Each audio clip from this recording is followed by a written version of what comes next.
요한복음 17장은 보통 예수님이 이제 돌아가시기 직전에 마지막 만찬석상에서 행하신 기도로, 특별히 대제사장적 기도로 하신 기도다, 이렇게 우리가 요한복음 17장을 특별하게 기억하고 있습니다.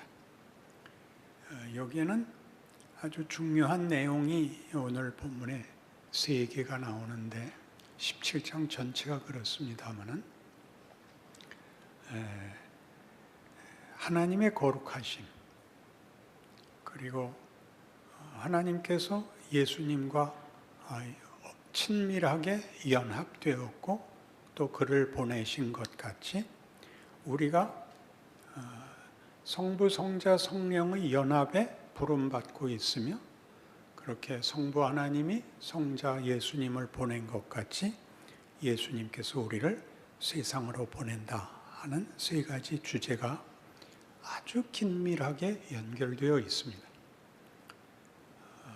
거룩함은 오늘 본문에도 시작이 이렇게 나옵니다. 11절 보시면 나는 세상에 더 있지 아니하오나 그들은 세상에 있사옵고 나는 아버지께로 가옵나니 거룩하신 아버지요 내게 주신 아버지 이름으로 그들을 보존하사 우리와 같이 그들도 하나가 되게 하옵소서. 거룩하신 아버지요, 여기서 거룩하심을 언급하는 것은 우리를 부르기 위해서입니다. 거룩하신 아버지요, 저들도 우리와 하나가 되게 하옵소서라고 연합을 이제 요청하면서, 또는 아버지의 뜻을 드러내면서 거룩함을 이제 시작을 합니다. 그것은 나중에 우리를 보내는 때에도 언급이 됩니다. 17절 그들을 진리로 거룩하게 하옵소서. 아버지의 말씀은 진리이니이다. 아버지께서 나를 세상에 보내신 것 같이 나도 그들을 세상에 보내었고 또 그들을 위하여 내가 나를 거룩하게 하오니 이는 그들도 진리로 거룩함을 얻게 하려 함이니이다. 그러니까 보내시는 이가 거룩한 것 같이 우리도 우리의 보냄을 받는 일이 거룩한 일이다, 이렇게 얘기하죠. 우리가 거룩을 생각하면 제일 먼저 떠오르는 그 개념이, 이해가 구별됨이죠. 거룩하다 그러면 세상과 구별되어 있다. 초월적이다 하는 뜻입니다. 이때 초월은 도덕성에 있어서 도덕을 넘어서는 더 완벽함, 또 속된 것과 구별되는 천상의 것에 속하는 진리, 내용, 그런 분리를 먼저 생각할 것입니다. 그러나 이제 중요한 개념이 로완 윌리엄스에 의해서 이렇게 소개됩니다. 로완 윌리엄스의 책들은 우리나라에 한 7, 8종 정도 번역되어 나와 있는데, 그의 업적은, 그의 가치는 성경에 있는 단어들의 개념을 세상적 개념에서 성경의 개념으로 제대로 이해시키는 일에 아주 뛰어나신 그 분입니다. 그는 이 거룩을 구별로 보지 않고 연합으로 봅니다. 참여로 봅니다. 여기 등장하는 하나님의 거룩하심과 예수의 거룩하심과 이 보냄을 받는 자들에게 구하는 거룩은 모두 이런 연합과 보냄, 참여가 묶여 있습니다. 하나님의 거룩은 하나님이 우리랑 멀리 떨어져 있고 극명하게 대조되는 간격으로 이해되는 게 아니라 찾아오심으로 성경에는 그의 거룩이 특징지어 있다, 그렇게 얘기하는 거죠. 차이야 물론 있습니다. 존재론적으로 일단 비교할 수가 없습니다. 거기는 가까이 할 수 없는 그 간격이 있습니다. 그러나 요한복음 17장에서는 예수님께서 나는 이제 곧 아버지께 갑니다. 이제 죽으실 것이거든요. 그런데 내가 저들을 보냅니다. 내가 저들을 보내는 것은 아버지가 나를 보내신 바로 그 방법이고, 아버지께서 나를 보내신 그 뜻이고, 아버지와 나는 하나이고, 그래서 저들을 보내는 것은 저들도 우리가 하나이기 때문에 내가 아버지의 뜻을 이룬 것 같이 저들이 맡은 위임된 저들의 책임은 바로 우리와 저들이 하나가 된 증거로, 결과로 가능한 것입니다. 이렇게 풀어내는 것이죠. 그러니까 우리는 신앙이 거룩하고 완벽한 것을 구하는 것과, 그래서 책임과 임무로 이렇게 구별되이 생각하는 것과 달리 우리가 가진 이 세상에서의 남은 생애는 예수님의 성육신처럼, 그때 그는 아버지를 드러내고 아버지의 뜻을 행하러 왔고, 그것이 말하자면 아버지의 뜻인 거룩한 뜻이라는 것을 우리에게 연결시켜 주셔서 우리의 생애와 우리의 존재가 이런 일을 하는 것이 하나님과 연합되었기 때문에 가능한 일이며, 그리고 아버지께서 기꺼이 기쁘심으로 그의 아들을 보내어 영광을 받으신 것 같이 우리가 받은 위임은 아버지의 영광이요 우리의 영광이다. 그렇게 얘기하는 셈입니다. 만만치 않죠?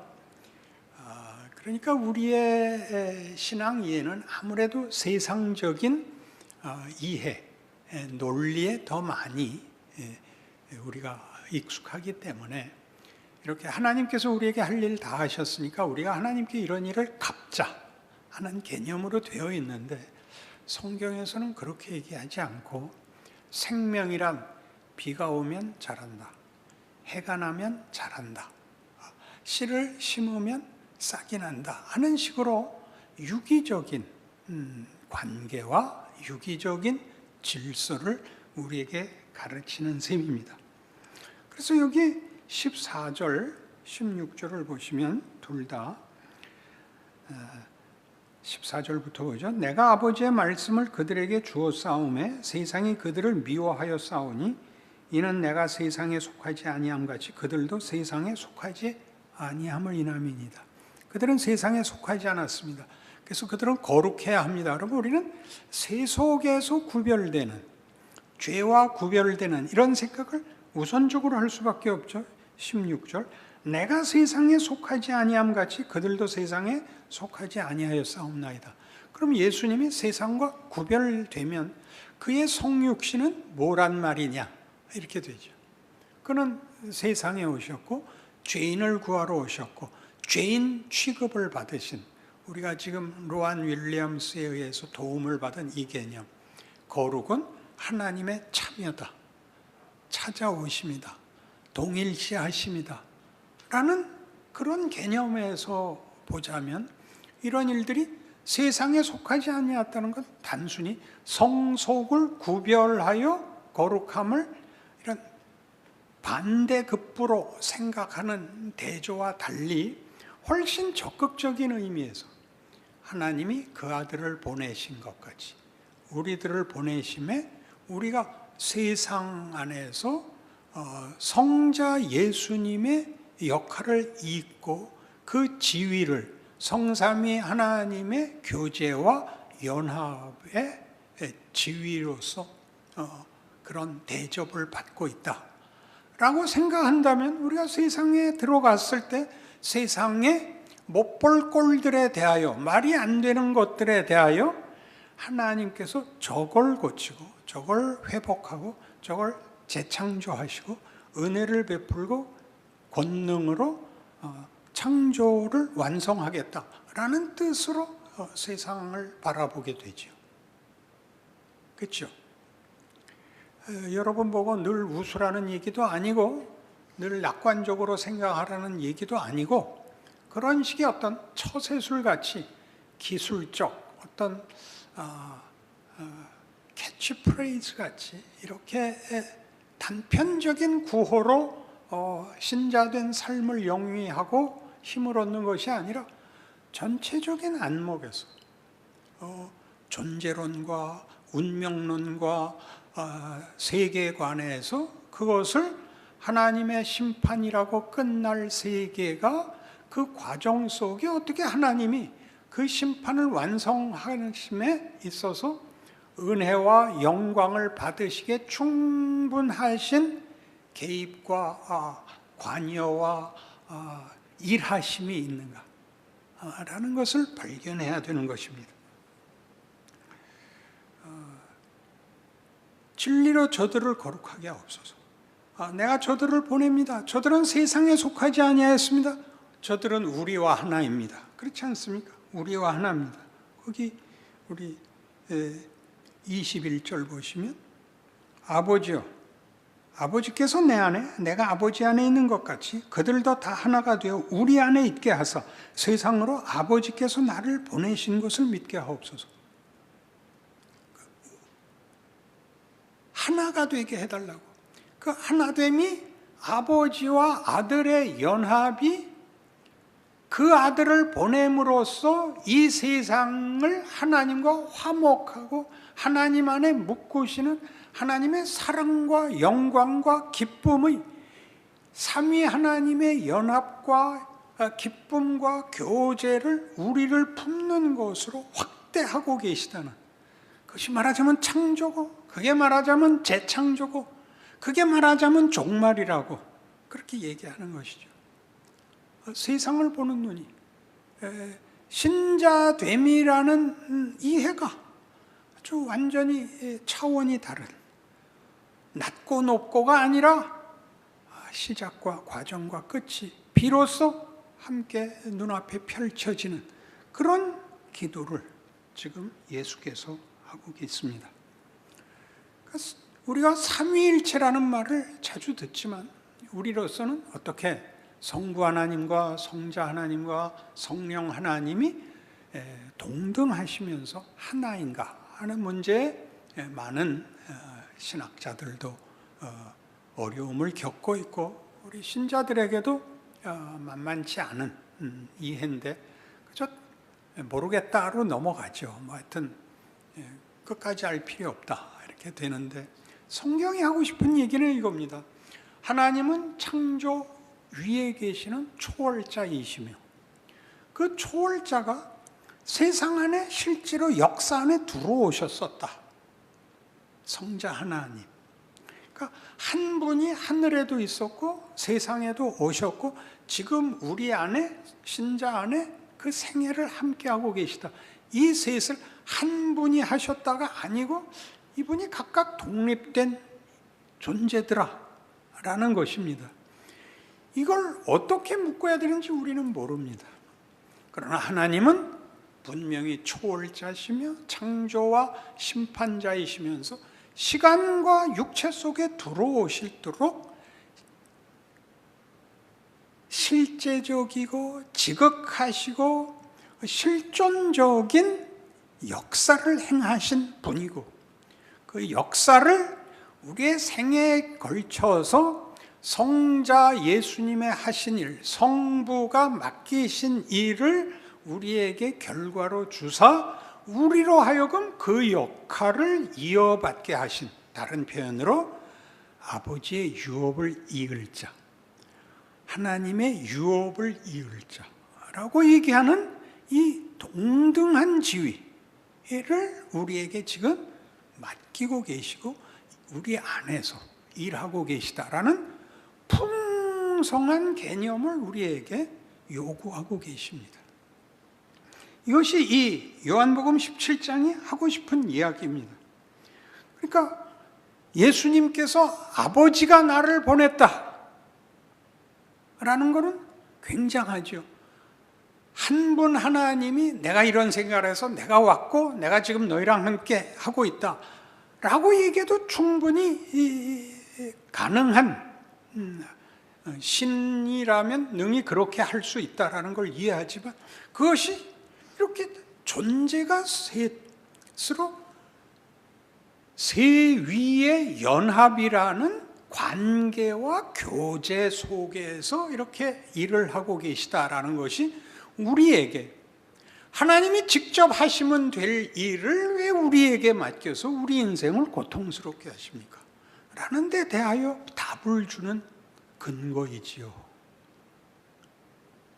네가 울고 나에게 기도하고 내가 네게 답하고 너의 눈물과 슬픔과 찾아감이 복되고 기적이고 은혜고 하는 인생을 너희가 친히 살아라. 그 발걸음마다 네가 하는 모든 기도마다 네가 쉬는 모든 숨마다 거기에 내가 너와 함께하여 네 기도를 듣고 네 비명을 듣고 네 발걸음을 복되게 한다 라고 얘기하는 것은 우리가 음악적으로 혼자 노래를 잘하는 것이 아니라 이렇게 화음을 넣는 중창이 되고 합창이 되고 오케스트라가 되는 음악을 하는 사람들만 하는 것이 아니라 듣는 사람들이 다 알듯이 하나님이 그렇게 풍성한 그렇게 거룩하신 분이라고 우리에게 가르칩니다. 우리로 이 하나 된 것을 즐겨라. 이 하나 된 영광을 누려라. 이렇게 얘기하죠.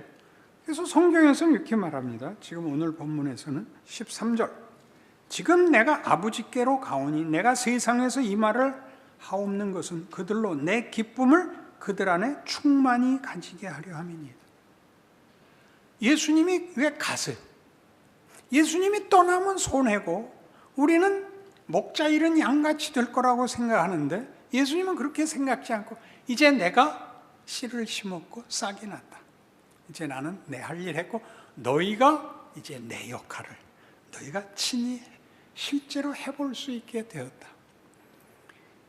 이렇게 하는 것은 아버지의 거룩하심과 나의 기쁨이 너희 것이 되게 하기 위해서이다. 이렇게 얘기합니다. 놀랍지 않습니까? 여러분 우리의 생애는 만만치 않은데 성경이 하는 얘기대로 하자면 이것은 하나님이 그의 피조물인 우리 인간들에게 주신 그분의 기쁘신 뜻이고 그분의 놀라운 지혜고 그분의 정말 구별적으로 우리가 상상할 수 없이 거룩하신 그분의 모습입니다. 이것이 신자가 된다는 뜻이요.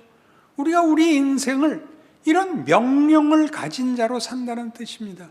이 명령은 그러니까 잘하고 못하고보다 훨씬 더 근본적인 것이죠. 존재론적이고 운명론적이고 정체론에 관한 것이고 하나님의 일하심의 신비에 들어가는 문제가 되는 것이죠. 놀랍지 않습니까? 그래도 그냥 빨리 정답 외우고 100점 받고 들어가는 게 나을까요? 우리는 늘 이거죠. 이런 드라마를, 이런 신비를 살아가는 그런 책임을 하나님의 가장 복된 성경적 표현은 하나님의 영광이 드러나는 그래서 우리도 그 영광을 나누는 이 자리의 부름을 신자들은 뜻밖의 잘 이해하지 못합니다. 이 첫 문턱을 못 넘어서기 때문입니다. 예수 믿는 것이 처음에 중요한 문턱이지만 믿고 난 다음에도 또 다른 문턱, 쉬운 인생을 살기를 바라는 문턱이 우리를 늘 잡아뜨리는 것 같습니다. 그러니 우리에게 준 이 위임은 너희는 가서 모든 족속으로 제자를 삼아 아버지와 아들과 성령의 이름으로 세례를 주고 내가 너희에게 분부한 모든 것을 가르쳐 지키게 하라. 이건 얼마나 대단한 겁니까?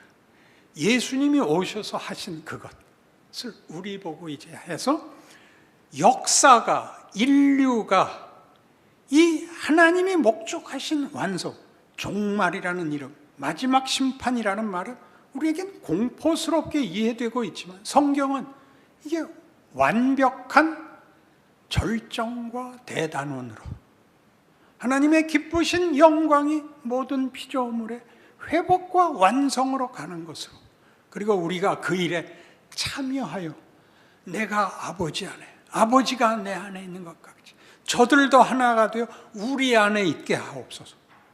우리의 기쁨과 우리의 영광을 나누게 하옵소서. 그렇게 기도하는 것이죠. 그래서 이 일들은 우리에게 이렇게 말하는 것을 그 수사법으로 이해해 주십시오. 꼭 해야 되는 일이 아닙니다. 안 하면 손해인 일이고 안 하면 바보짓인 것입니다. 인생이라는 것과 인간이라는 것과 자기 삶의 현실을 외면하고 도망가는 것은 촬영 현장에서 도망가는 것입니다. 드라마에서 배역이 없는 대로 도망을 가면, 저 옛날에 그 고등학교 때 학교 밴드부 연습하는 게 너무 보기 좋아서 거기에 붙여달라고 갔었습니다. 저는 음정과 박자가 틀리는 사람이라서 그 반장이 저를 테스트해 보더니 바리톤이라는 악기를 줬어요. 그럼 매우 고운 소리가 나는 현악의 첼로 악보를 받는 관악에서 그런 아름다운 소리를 내는데 대신에 소리가 작습니다. 그래서 꿍꽝거리는 브라스 밴드에서는 아무렇게 불어도 괜찮은 악기, 틀려도 괜찮은 악기, 그걸 줬죠. 그래서 주로 주전자를 맡았습니다. 물도 오고 가는 거예요. 그걸로도 행복했습니다. 음악 속에 있다는 것. 고급한 음악 한 거 없습니다. 거의 다 행진곡입니다. 군대 행진곡. 꿍꽝거리는 4분의 4박자 워카 그 소리 나는 그런 닻을 올리며 또 해병대 행진곡 이런 거친 음악들만 했지만 함께 하는 것을 제가 그때 그 기쁨을 알았던 것 같습니다. 그런 기쁨을 넘어서는 역사적 대표적인 증거가 이제 나폴레옹 군대에 생깁니다. 나폴레옹이 유럽을 거의 다 독점했을 때 그 유럽의 여러 나라들이 가장 놀란 것이 왜 나폴레옹 군대의 군인들은 이렇게 용감한가? 그것이 큰 의문점이었다고 합니다. 그때까지만 해도 중세를 이어오면서 근대로 이르는 막바지에 서구는 귀족과 일반 민간으로 이등분되어 있었죠. 그래서 귀족은 상류사회를, 지배층을, 또 일반 백성들은 하류층, 노동계급과 피지배층이 되었습니다. 그래서 군대도 귀족 자손이 가면 장교고 시작부터 일반 백성들이 가면 사병인 것입니다. 그래서 전쟁 중에 특별한 공훈을 세워도 귀족은 제대로 된 포상을 받아서 진급하고 사병은 진급이 장교가 될 수 없었답니다. 그때 나폴레옹이 자기 군에서는 사병이 공훈을 세우면 장교로 진급을 시켰답니다. 거기에 사병들의 사기가 진작됐다는 것이죠. 우리도 하면 대접을 받는다. 이것이 나폴레옹 군대를 다르게 만들었답니다. 우리도 가치가 있다. 우리도 제대로 된 보상을 받을 수 있다. 이게 그토록 나폴레옹 군대를 용감하게 했답니다. 여러분들도 아실 만한 두 척탄병, 이 몸 죽은 자리에서도 장검 짚고 일어나 황제를 따르려 한다 라는 놀라운 헌신을 그 노래 가사로 담고 있습니다. 우리 신자들은 목숨을 걸거라는 것이 치열함이 진정한 가치와 개념을 대신해 버렸습니다.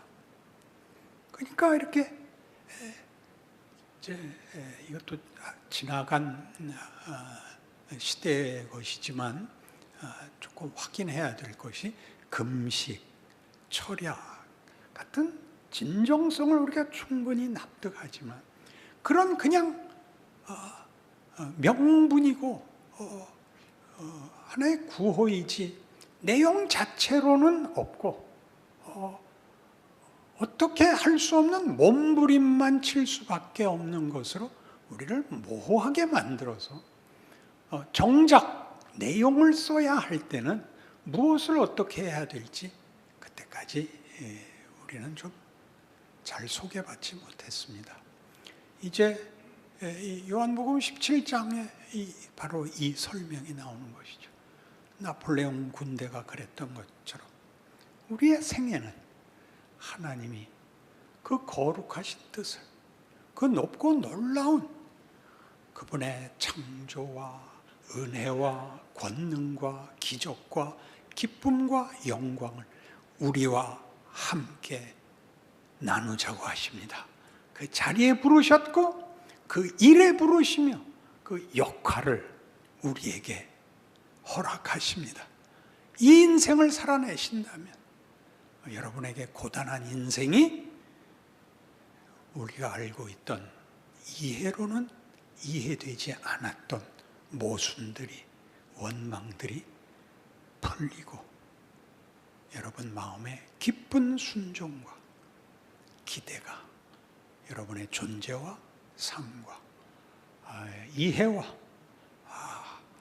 인내와 기쁨을 아무도 뺏을 수 없다는 그런 자신과 순종 속에서 살아내게 하실 줄로 믿습니다. 기도하십시다.